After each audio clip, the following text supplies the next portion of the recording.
Hello everyone, how are you doing? This is MD Tech here with another quick tutorial. In today's tutorial, I'm going to answer the question for you guys if you are able to hide comments from appearing on YouTube. The answer is generally no. So, I could end the video there, but there's a couple caveats I can say to that. So if there's a problem with a comment, like it's spam or it's violating YouTube's terms of service, you're welcome to report the comment by selecting the three-dotted icon next to the comment and then select report, going through the reporting feature on that. If you are a content creator, you have the ability to hide or mute channels from commenting on your channel.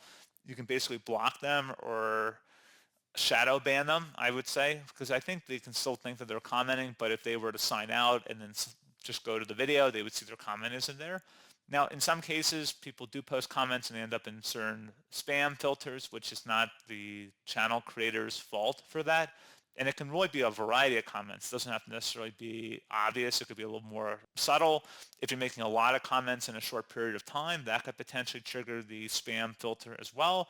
Or if they're very basic comments, that could be marked as spam. So there's really no definitive rule on that, but just want to put that out there. Pretty straightforward process on that, guys. And as always, thank you for watching. I do hope I was able to help you out, and I do look forward to catching you all in the next tutorial.